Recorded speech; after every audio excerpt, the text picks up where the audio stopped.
जिले सुभानी निजामुद्दीन चले गए, पर यह बात वो भी जानते थे कि यह सफर सर से गुजर जाने वाले दरिया के पानी की तरह था। तुम दिल्ली शहर का कोतवाल,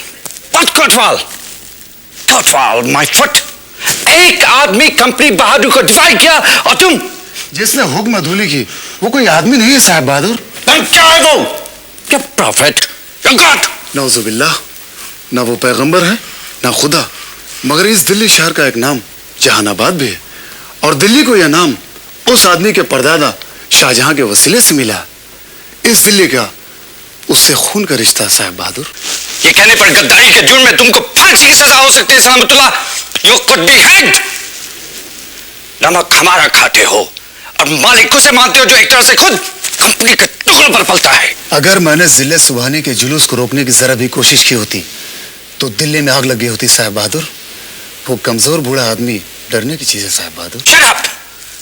तुम उस दिन से डरो सलामतुल्लाह जब कंपनी तुम जैसे नमक हराम लोगों को सजा देना शुरू करेगी। देखो, ठहरो। झांसी की रानी लक्ष्मीबाई का तोपखाने का इंचार्ज गौस मोहम्मद दिल्ली में है। कहाँ है, किधर है, पता चला? अभी तक कोई सुराग नहीं मिला साहब बहादुर।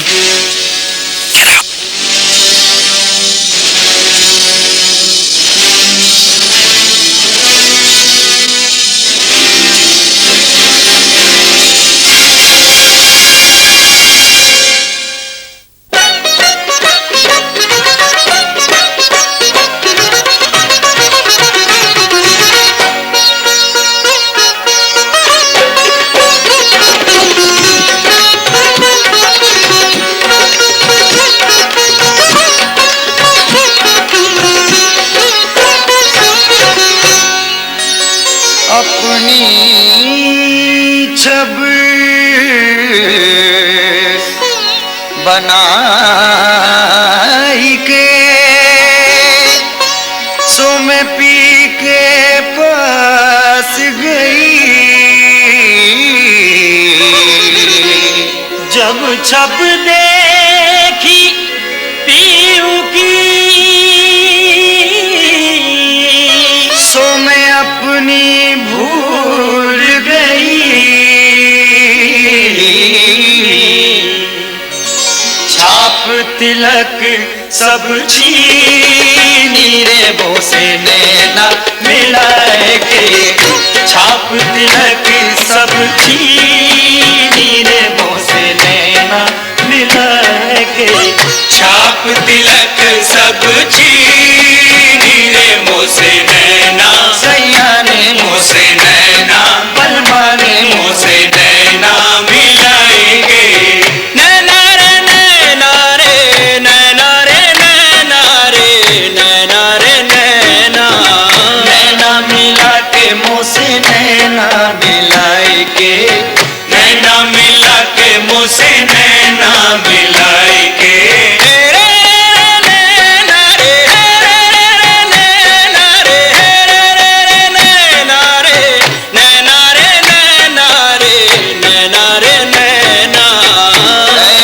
सखी मैं तो से कहूँ, मैं जो गई थी पनिया भरन को, रे पनिया भरन को, मैं जो गई थी पनिया भरन को, छीन झपटी अरे मोरी मटकी पटकी बोसे नैना मिलाएंगे, छाप तिलक सब छीनी रे मोसे नैना मिलाएंगे, छाप तिलक सब छीनी रे मोसे नैना मिलाएंगे।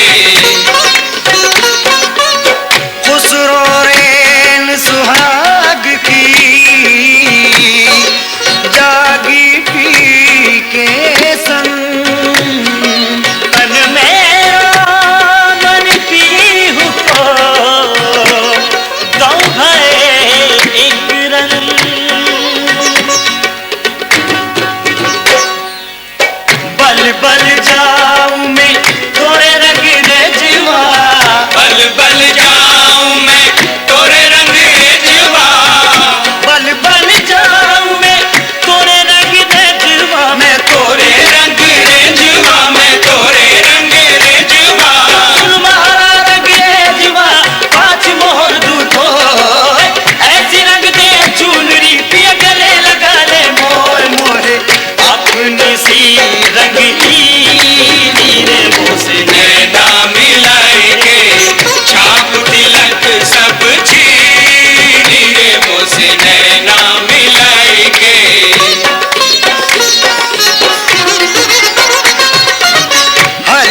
सखी नगर नगर सखी डगर डगर सखी नगर नगर सखी डगर डगर मैं तो इश्क की आग में कूद जाए मोरा ख्वाहिश गयो मोरा देश गयो मैं तो इश्क की आग में कूद जाए कलमे की बबूत को मुंह पे मली तो बाकी तुम भी हाथ मेरी ये रूप स्वरूप दिखाती चली मैं तो पिया की धुन में ये गाती चली सखी नगर नगर सखी डगर डगर मैं तो इश्क की आग लगा के चली खुसरो निजाम के इश्क बल बल जाइए खुसरो निजाम के बल बल जाइए खुसरो निजाम के बल बल जाइए खुसरो निजाम के बल बल जाइए बल बल जाइए बल बल जाइए मोहे सुहागन की नीरे बोसे नैना मिलाएंगे छाप तिलक सब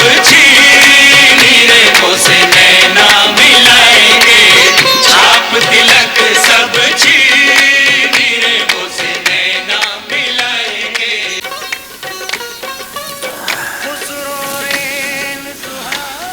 हजरत, आपके वतन के इकबाल के चांद को फिरंगियों की सियासत का गहन लग गया है। हमारे हक में दुआ फरमाइए कि जिस सरजमीन पर हमारे बुजुर्ग इज्जत से जिए हैं उस सरजमीन की आबरू बचाने के लिए हमें मरना आ जाए। बिथुर के नाना साहब, झांसी की लक्ष्मीबाई, लखनऊ के वाजिद अली शाह सभी कह रहे हैं कि सर पर कफन बांधने के दिन आ गए।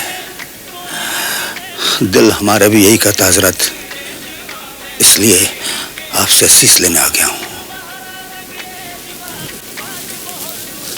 आलम बना गौस मोहम्मद, जिल्ले सुभानी।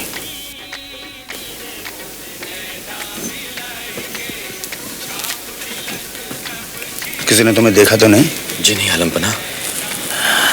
क्या हमें देखकर कोई कह सकता है कि हम अकबर आजम के वारिस हैं? ये मजबूर हाथ, ये गर्दन जिसे उठाए रखना दिन ब दिन मुश्किल होता जा रहा है। पता है तुम्हें, कंपनी के मेटकाफ ने हमें आने की इजाजत नहीं दी। इजाजत इसलिए जरूरी है आलम पना कि इससे पहले कि ये कंपनी सौदागरों की एक टोली हिंदुस्तान की अजमत और सरबुलंदी को निगल जाए, हमें कुछ करना चाहिए। क्या करें सिपह सालार गौस मोहम्मद, क्या करें? लड़े आलम पना और लड़कर जीत जाए। हाँ, जो न जीत पाए तो लड़ते लड़ते मर जाएं और ये लड़ाई आने वाली नस्लों के लिए विरासत में छोड़ जाएं। ये विरासत भी बुरी नहीं रहेगी। तो हमारे लिए क्या हुक्म है आलम पना? क्या तुम यहाँ से झांसी लौट जाओगे? जी नहीं आलम पना, मैं यहाँ से बिथुर जा रहा हूँ, वहां से लखनऊ जाऊंगा। नवाब वजीर वाजिद अली शाह से मिलने के बाद झांसी लौटूंगा। हम भी यही चाहते हैं। उन दोनों से कहिए कि हमारी बूढ़ी आंखें उनकी जवानी की तरफ देख रही है, और ये भी कहिए कि अपने लिबास में इस मुल्क की मिट्टी का इत्र लगा लें, बसा ले अपने वजूद को इस मिट्टी की खुशबू से। क्योंकि आज़ादी की लड़ाई तो लड़नी पड़ेगी, और ये किसी एक रियासत की आज़ादी की लड़ाई नहीं होगी, ये होगी सारे हिंदुस्तान की आज़ादी की लड़ाई, और हम सबको लड़नी पड़ेगी। जब तक ताने बाने का मेल नहीं होगा तब तक न शहीदों के कफन का कपड़ा तैयार हो सकता है, न सर बुलंदी की कुल्हा का। हम बूढ़े हो गए ना, शायद इसीलिए जल्दी में। आपके साथ साथ सारा मुल्क जल्दी में जिले सुभानी।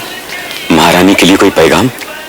हाँ, बल्कि उन सभी से कहियो कि न हम खैरियत से हैं न हम जिंदा हैं। हम एक डूबता हुआ सूरज है गौस मोहम्मद। काश ऐसा हो सकता कि हमारी जिंदगी पर अंधेरी की चादर पड़ जाने से पहले हिंदुस्तान की अजमत का चांद निकल आता। निकलेगा आलम पना, इंशाअल्लाह जरूर निकलेगा। रुखसत की इजाजत जिले सुभानी। तो खुदा हाफिज। और सुनो, उन सब से ये भी कह दीजिए कि जल्दी उन्हें बहुत ही अहम खत। हयात यार, तुम कैसे आ गए? गुलाम माफी चाहता है जिले सुभानी, मगर मेरी रगों में दौड़ते हुए जिले सुभानी के नमक ने कहा, हयात यार, जिले सुभानी ने तो बहुत ही देर लगा दी। हयात यार, औलिया या वली के दरबार में मलिकुल मौत के सिवाय कोई ऐसा नहीं आता जिससे कोई खतरा हो। तुम खामोखा घबरा गए।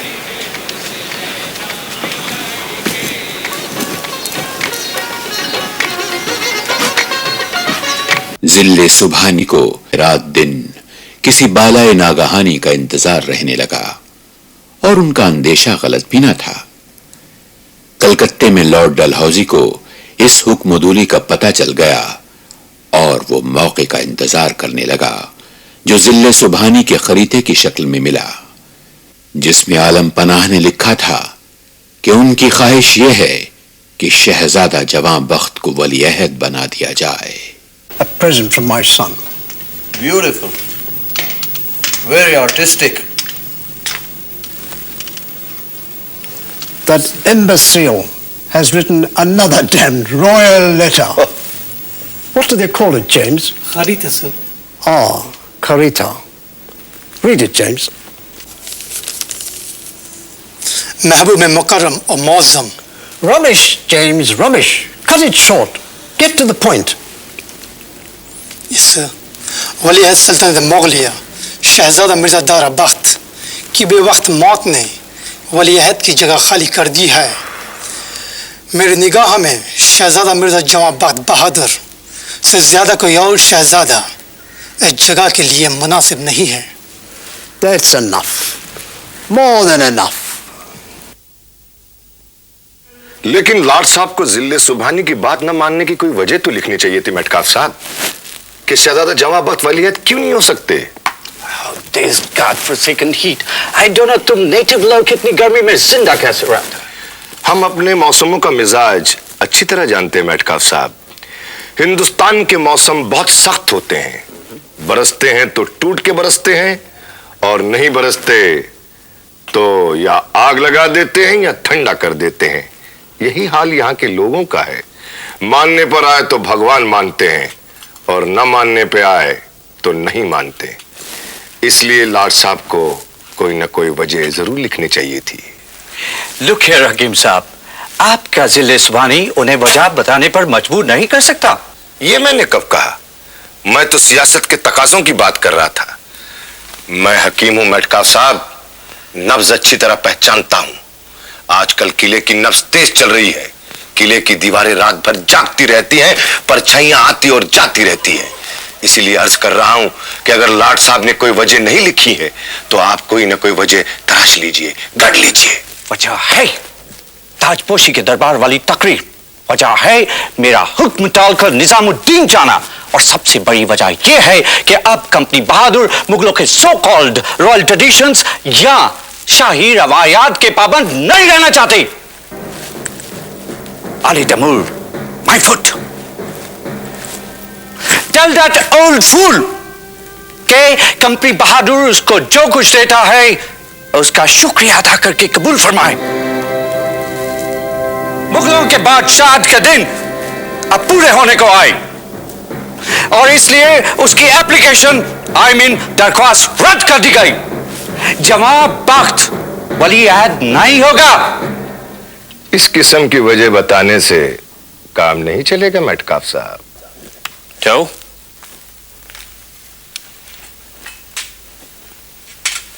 लॉर्ड साहब को यह लिखना चाहिए था कि अंग्रेज कौम मुनसिफ और आदिल है और बिना किसी वजह के वो शहजादा मिर्जा फखरुद्दीन उर्फ मिर्जा फखरू का हक नहीं मार सकती। What rubbish! तुम उस 70 बरस के बूढ़े आदमी से कहो कि वो बादशाह का ख्वाब छोड़ दे और अपनी बची खुची जिंदगी मुशायरे में शादी करके गुजारता है।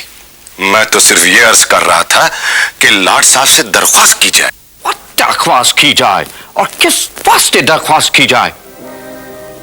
लाल किला वालों की तकदीर में हम लिख दिया कि अब बहादुर शाह के बाद कोई जिले सुबहानी नहीं होगा और बहादुर शाह को यह समझाने की गर्ज से कि उसके खरीदा या रॉयल लेटर का कोई मतलब नहीं, हमने प्रिंस फखरू की वली अहदी का रिकमेंडेशन कर दिया है। यह आपने ठीक नहीं किया, वो कभी कबूल नहीं फरमाएंगे। Who cares? लेकिन तुम्हारे बादशाह के हक में यही बेटर कि वो कबूल फरमाए। लेकिन हकीम साहब, तुम इतना परेशान क्यों? Why are you so worried? कुछ फिक्र नहीं? मुझे इस अब्दुल का यूं मंडलाना अच्छा नहीं लग रहा है मेटकाफ साहब। What? अब्दुल नो हकीम साहब, अब्दुल हमारा बहुत वफादार आदमी। इसका वफादार आज से पहले तो उसे कभी मंडलाते हुए नहीं देखा। देखिए मेटकाफ साहब, आजकल दबे पांव जो रोटी एक घर से दूसरे घर जा रही है वो रोटी नहीं, बगावत का पैगाम है। अब्दुल तो अब्दुल है, आप मुझ पर भी भरोसा नहीं कीजिए। हमारे यहां हम लोगों की जुबान में कहावत है कि इन दीवारों के भी कान होते हैं। हकीम साहब, हम हमारी दीवारों के कान काटते गए।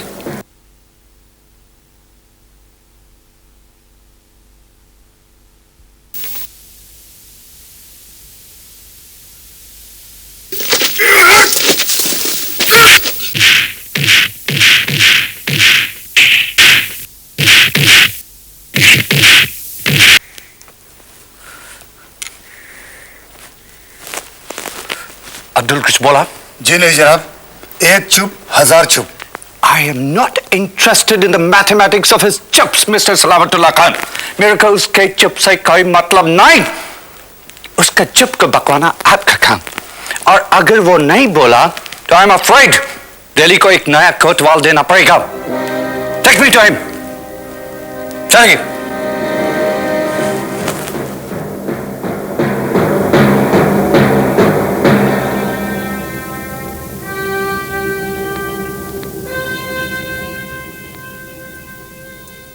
अब्दुल, घबराओ मत, हम मेटकाफ। हम ब्रिटिश लोग तुम्हारा नेटिव राजा और नवाबों की तरह जालिम नहीं। हमको पता लगा कि कोतवाल तुमको बहुत मारा, बहुत बुरा लगा हमको, बहुत बुरा। हमने उसको बहुत डांटा कि हमारे अब्दुल के साथ, हमारे वफादार अब्दुल के साथ ऐसा बिहेव किया, बैड। इसलिए अब खुद आया तुम्हारे पास ये पूछने कि बोलो वो रोटी तुमको किसने दिया, हाँ? और उस रोटी का मतलब क्या मतलब? Well, अब्दुल old boy, तुम्हारा चुप रहने का अभी कुछ फायदा नहीं। अगर तुम हमको सब बता देगा तो हम तुमको 1000 अशरफी और 10 बीघा जमीन इनाम में देगा। और तुम मेहरौली का नवाब कहलाएगा। तुम्हारा कुर्सी लॉर्ड साहब के दरबार में लगेगा। Speak on, you bastard, speak! देखो, हम तुमको प्यार से बोलता, इतने प्यार से बोलता। बता दो, अच्छा लड़का बनो। वही बन रहा हूँ। ये जो कोतवाल साहब ने मेरे बदन का खून बहाया है ना मेटकाफ साहब, तो इसके साथ आपका नमक भी बह गया और मैं पाक हो गया। हमारे यहाँ मुर्दों को नहलाते हैं तो मैं अपने खून से नहा लिया। ये रोटी निशान है इसका कि हमारे खेतों में उगने वाली गंदुम ने फ्रेंकियों को मुल्क से बाहर निकाल फेंकने का फैसला कर लिया है। तुम वाकई लोगों का जासूस? I don't believe it. Metcalfe साहब, मैं जासूस नहीं हूँ, मैं अपने वतन का सिपाही हूँ। अच्छी बात, वतन का सिपाही होना बहुत अच्छी बात है। ये बास्टर्ड, बोलो। हम हिंदुस्तानियों को वतन पर जान देने का बड़ा शौक है मेटकाफ साहब। चिल्लाओ, तुम तो तानसेन की औलाद लगता है, बहुत सुर ताल में गाता है?